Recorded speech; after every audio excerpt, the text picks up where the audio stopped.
미국과 이란의 종전협상 교착 상태가 이어지는 가운데 이란 외무장관은 미국이 아닌 국가들과 광폭 외교 행보를 이어가고 있습니다. 트럼프 대통령은 더는 파키스탄에 협상단을 보내지 않겠다며 이란을 향해 협상을 원하면 전화하라고 했습니다. 자, 중동 상황 전문가와 자세히 들여다보겠습니다. 이원삼 선문대 국제관계학과 명예교수 나오셨습니다. 어서 오십시오. 안녕하십니까? 안녕하세요. 예. 자, 이란 외무장관이 주말 동안 상당히 바쁘게 움직였습니다. 파키스탄을 갔다가 또 오만을 갔다가 다시 파키스탄으로 돌아왔다가 지금 이제 러시아로 가 있는 상황인데 이렇게 바쁘게 움직이면서 뭔가 협상에 대한 물꼬를 좀 트기 위해서 노력을 한 게 아닐까 싶은데요. 어떤 내용들이 오고 갔을 거라고 보세요? 아직 그 구체적인 내용들은 잘 알려져 있지 않지만 그렇죠. 일부 언론에 나오는 그 내용들을 보게 되면 가장 중요한 게 이제 세 가지 이제 핵심 조건이 전쟁 배상금을 지급하라는 것을 또 이란이 얘기를 했고, 예. 그다음에 이제 동결 재산을 해제하고 제재도 해제해라라고 하는 것이고, 그다음에 또 하나가 이제 재공격에 대한 그 방지인데 이것을 그냥 미국의 말로만은 못 믿겠고 이제 어떤 그 국제적인 보장을 요구해라라고 하는 게 이제 가장 큰 핵심 요인이기도 합니다. 그런데 이제 여기서 보면 또 하나 이제 포함되는 것이 이제 그 지역적인 갈등들, 그러니까 이 레바논의 휴전 문제라든지 이것도 반드시 포함해야 된다라고 하는 거고, 그다음에 그 호르무즈 해협을 개방하는 것도 미국은 즉각 개방하라라고 하는 건데 여기는 그 재개방을 하게 대한 어떤 조건을 제안을 한 걸로 알려져 있어요. 그러니까 네. 이제 우리가 일반적으로 예상할 수 있는 것은 통행세를 받겠다라고 하는 건데 통행세를 받는 문제는 뭐 사실상 좀 어려울 것 같고 이란도 뭐 이건 잘 알 겁니다. 그러니까 어떤 협상에서의 우선권을 좀 확보하기 위해서 제안하는 것 같고 실제로 이란이 원하는 것은 그 완전 개방한 후에 이제 그 조건에 의해서 이렇게 개방을 하고 뭐 이렇게 하는데 근데 이제 미국이 또 어기면 왜냐하면 미국이 한두 번 어긴 게 아니기 때문에 이게 이제 미국이 어기면 다시 여기를 해협을 통제한다는 통제권을 우리에게 달라는 겁니다. 그거를 명문화해 달라는 거거든요. 예. 이걸 얼마 전에 그 제안을 한 적이 있었어요. 그러니까 이게 아마 최종 목표가 아니겠느냐라고 지금 생각을 하거든요. 그런데 이제 특이한 것은 요번에 제안한 거에 핵 문제를 완전히 빼버렸습니다. 그러니까 그건 바로 뭐냐면 핵 프로그램에 관한 것은 더 이상 협상의 대상이 아니다. 이건 우리의 주권 문제니까 뭐 받으려면 받고 말려면 마라 하고 지금 강경하게 지금 나가고 있는 거거든요. 그러다 보니까 지금 협상이 조금 겉도는 그런 상황이긴 합니다. 예, 그런 그 이란의 제안에 미국이 과연 응할지 어떻게 좀 예상하십니까? 그 협상이 겉도는 이유를 보게 되면 이 협상의 순서하고 그 내용이 정반대입니다. 지금 이란하고 미국은. 그러니까 이 이란의 입장에서는 먼저 해제를 해라. 특히 경제적인 부분들을 얘기하는 거거든요. 그러니까 동결 재산이라든지 뭐 경제 제재라든지 이런 것들을 먼저 해제를 해야 그리고 그 보상이 확인되어야지만 호르무즈도 개방하고 핵 농축도 중단하는 것을 논의할 수 있다라고 하는 거거든요. 네. 즉 다시 얘기해서 신뢰 부족이기 때문에 돈 먼저 보자는 거예요. 돈이 안 보이면 우리 못한다라고 하는 거고 이제 미국의 입장에서는 그 반대로 호르무즈를 먼저 개방해라. 그리고 핵 농축하는 것을 빨리 그 국외로 반출을 시켜라. 그래야지만 그 제재를 해제할 수 있고 검토해 볼 수 있다. 예. 꼭 해주겠다는 뜻도 아니고 네. 검토를 해보겠다라고 하는 거거든요. 그러다 보니까 이란도 이 경제 제재를 다 해제한 후에 호르무즈 개방도 그때 논의해 볼 수 있다 해요. 그러니까 이란은 철저하게 미국이 요구하는 만큼 그대로 그 정도 양만 지금 계속 논의를 하고 있거든요. 그러다 보니까 이런 데서 이제 서로 이제 문제가 있고, 네. 그다음에 그 핵 프로그램의 폐기 범위도 보면 미국은 이제 원래 원했던 것은 이제 영구적인 핵 폐기를 그렇죠. 얘기했는데 이건 이란이 절대 안 받을 것 같으니까. 한 20년 정도로 지금 양보를 한 상태까지는 알려져 있습니다. 그런데 반해서 그 이란은 그건 도저히 못 받는다. 왜냐하면 지금 이렇게 공격을 받고 이런 거 할 때 그나마 우리가 지금 체제를 유지할 수 있는 그 유일한 지렛대가 바로 이건데 이거 다 뺏고 나면 그다음에 뭐 우리는 이걸 내놓는다는 것은 곧 항복을 의미한다. 그래서 이건 절대로 못 한다라고 하는 거거든요. 그리고 이제 이 각각의 나라에 미국이나 그 이란의 그 내부 문제가 있습니다.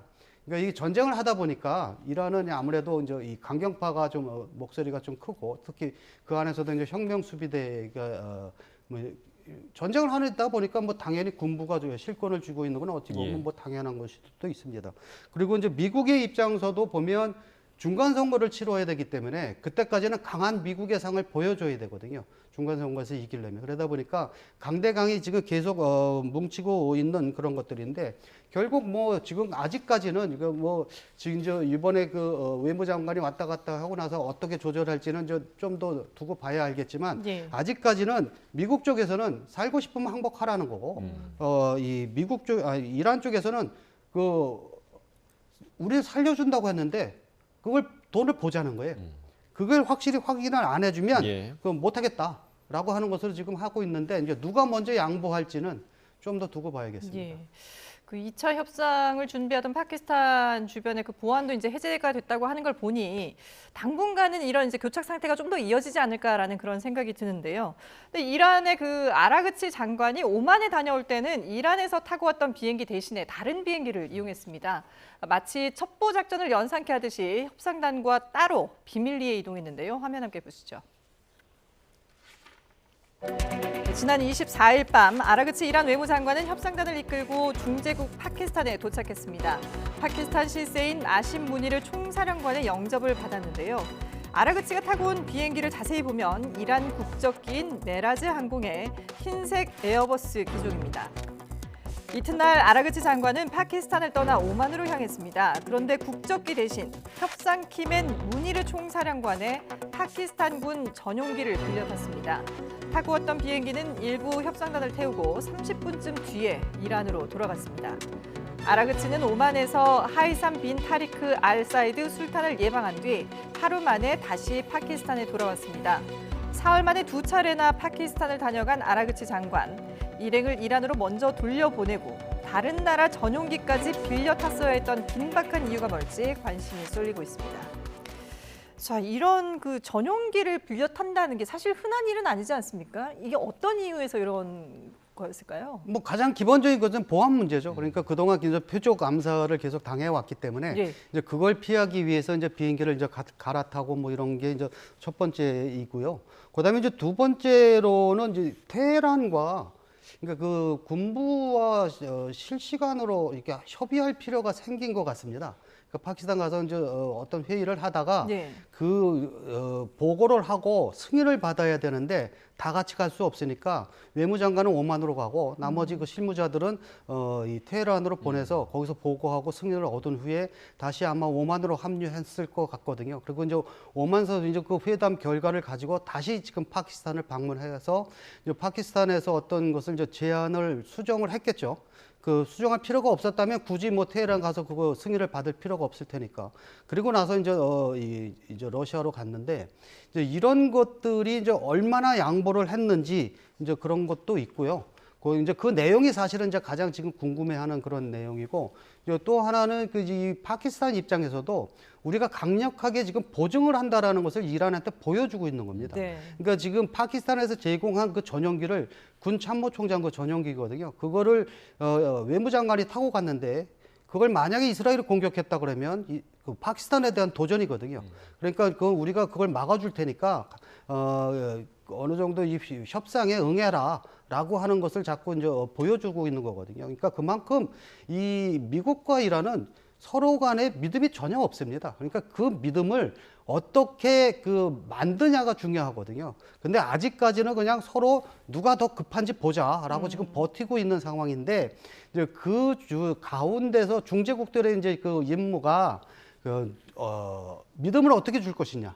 라고 하는 것을 만드는 그 과정입니다. 그걸 이제 어떻게 만드냐. 지금까지 하는 그런 아랍 쪽의 그런 파키스탄이나 뭐 투르키예나 뭐 이런 나라들이냐, 아니면 결국은 중국이 등장할 수밖에 없는 그런 상황으로 지금 가고 있습니다. 예. 자, 이렇게 아라그치 장관이 이제 직접 이동을 하기도 했고 또 전화 통화를 통해서 다른 나라 이제 외무장관들과 협의를 하기도 했는데, 그렇다면 지금 사실 그 이란 내부에서 강경파와 온건파 간의 분열설이 계속 나오고 있는 상황 아니겠습니까? 그러니까 분열 상황에서 외무장관의 이런 행보가 가능한 것인지 어떤 뜻으로 좀 해석을 하고 계십니까? 그 지금 이란 내부의 그 강경파와 온건파의 대립이 심하다라고 하는 것은 주로 서구 쪽에서 나오는 언론들입니다.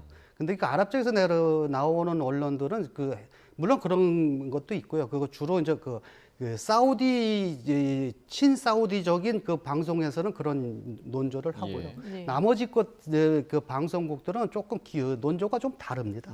그러다 보니까 이게 뭐냐면 그 지금 그 강온파가 협상단을 보면 그 강온파가 섞여 있습니다. 그렇죠. 근데 그 섞여 있는 이유가 그 어떤 책임을 회피하기 위한 것 중에 하나라고 합니다. 만약에 협상이 틀려졌을 때 이게 한쪽에서만 다가오면 그러니까 온건파에서만 다갔다 그러면 나중에 강경파한테 당할 것이고 예. 그 반대의 경우도 마찬가지거든요. 그러다 보니까 이 책임을 서로 이제 이렇게 나눠 갖기 위해서 이제 그렇게 하는 것이라고 얘기를 하고 있고요.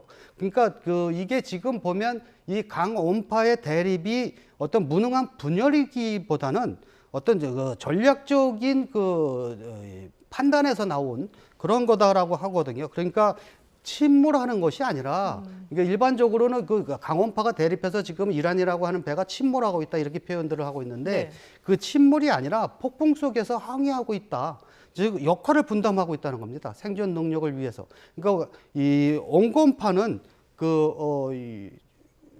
외교력을 통해서 지금 대외 창구를 다 열어놓고 있고, 그다음에 강경파 즉 그 혁명수비대는 이제 실제적으로 이제 적과 싸우고 있는 그런 거거든요. 예. 근데 여기서 우리가 눈여겨볼 것은 그 이란은 그 전쟁 시작하자마자 사실 그 지도부가 몰살당했거든요. 그 갑작스러운 공격에 의해서 그 몰살이 당했음에도 불구하고 아직까지도 무너지지 않고 계속 이란이나 이스라엘하고는 거대 그 국가와 지금 아직까지도 잘 싸우고 있거든요. 이란 입장에서 보면요. 그러니까 이 지도력을 무시할 수 없다는 거예요. 이게 만약 우리가 지금 생각하듯이 강경파, 온건파끼리 싸움이라면 벌써 무너졌다. 네. 지금 그런 상황이 아니다라고 하는 겁니다. 그러니까 물론 뭐 의견의 차이는 있을 수 있죠. 어디에 더 중점을 두냐, 외교력에 더 중점을 두냐, 아니면 군사력에 더 중점을 두냐 이런 건 있을 수 있지만 서로 이렇게 역할 분담을 해서 다 하고 있다. 즉 이렇게 지도부의 다원성이 오히려 체제 붕괴를 막아주고 있다. 라고 지금 분석들을 하고 있거든요. 그렇기 때문에 이런 분열만으로만 볼 것이 아니라 이런 그 독특한 다층적인 구조가 오히려 지금 이란을 끌고 가고 있다. 단 트럼프 대통령이 관심을 가져야 될 부분은 뭐냐면 지금 이 과정에서 이 전쟁 전에는 신정체계라고 해서 정직자와 성명수비대가 서로 보완 관계에 있었거든요. 네. 근데 이제 한쪽이 무너졌습니다. 즉 성직자 제독이 무너지고 지금은 군부가 득점하고 있기 때문에 이 혁명수비대라고 하는 이 결정권자와 어떻게 대화를 할 거냐를 지금 해야 된다는 거죠. 그러니까 사실 트럼프 대통령이 휴전을 무제한으로 이렇게 열어놓은 이유가 타켓을 바꾼 겁니다. 그동안은 온건파하고 했는데 예. 이게 온건파하고 해봐야 온건파하고 해서 협정을 일어났다 하더라도 이게 이제 본국에 가서 추인 과정에서 뒤집어지면 그만이고 예. 그러다 예. 보니까 이걸 차라리 그냥 타켓을 바꾸자. 근데 그 타켓 바꾼 그 강경파들은 쉽게 나올 상대가 아니니까 일단 강력하게 경제 제재하고 뭐 이렇게 해서 나오라라고 하는 건데 누가 먼저 나올 것이냐? 미국이 급하냐? 이란이 급하냐? 바로 이 싸움입니다. 예. 미국과 이란 모두 이제 버티기에 들어가 있는 그런 상황인데 이런 와중에 트럼프 대통령이 참석했던 백악관 그 기자단 만찬장에서 총격 사건이 일어났습니다. 미국 측에서는 일단 이란과는 무관하다라고 빠르게 정리를 했는데 그냥 단순 해프닝으로 어쨌든 이번 이 이란 전쟁에 어떤 뭐 변수가 되거나 이러진 않겠죠? 그냥 해프닝으로만 보기에는 좀 찜찜한 구석이 있습니다. 어떤 면이요? 그러니까 이 사건 자체가 뭐 이란과는 상관이 없는 걸로 설사 판정이 난다 하더라도 예. 우리가 염두에 둬야 될 것이 이 전쟁이 한참 이렇게 한참 하고 있을 때 이란 쪽에서 제시한 게 뭐가 있었냐면 적이 생각하지도 못하는 그 취약한 부분을 공격하겠다라고 했거든요. 네. 그때 그 취약한 부분이 대략 3개로 나왔었는데 아마 기억들 하실 겁니다. 제일 첫 번째가 지금 홍해를 막는 거. 지금 네. 그 현실로 나와 있죠. 또 하나가 이 호르무즈 해협에 광 케이블이 들어갑니다. 이걸 끊겠다라고 예. 하는 거거든요. 근데 이것도 현실로 될 가능성이 좀 있습니다. 왜냐하면 이란에서 지금 요 문제를 보도하고 있거든요. 뭐 끊겠다, 안 끊겠다 이런 게 아니라 네. 호르무즈 해변은 이게 케이블이 지나가고 있다 이런 걸 지금 언론에 내고 예, 있거든요. 예. 그러니까 이제 그걸 암시하는 부분들이고 그렇게 되면 이제 인터넷 대혼란이 오기 시작을 하게 되거든요. 그리고 세 번째 나온 게 바로 이 유럽이나 미국에서 자생하는 테러 단체들, 그러니까 소위 예전에 그 외로운 늑대들이라고 네네. 하는 이 자생 단체들의 테러를 할 수 있다라고 하는 거거든요. 그러니까 이 두 가지는 이미 현실로 나타나고 있고 이 마지막 부분도 혹시 나타나는 게 아닌가. 만약 그렇다면 이 서구 사회도 굉장히 이제 긴장할 수밖에. 근데 이게 서구 사회에서 그런 테러가 나타나는 것은 전쟁 중에 바로 나타나는 게 아니라 대개 시간차를 두고 이제 한참 후에 나타나거든요. 네. 그러니까 그런 것들이 이제 나타날 수도 있는 가능성이 있다는 거죠. 예, 알겠습니다. 어쨌든 지금 이 총격 사건의 원인도 자세하게 좀 조사를 통해서 알아봐야 될 것 같습니다. 네, 지금까지 이원삼 산문대 국제관계학과 명예교수와 함께 중동 상황 짚어봤습니다. 오늘 말씀 잘 들었습니다. 네.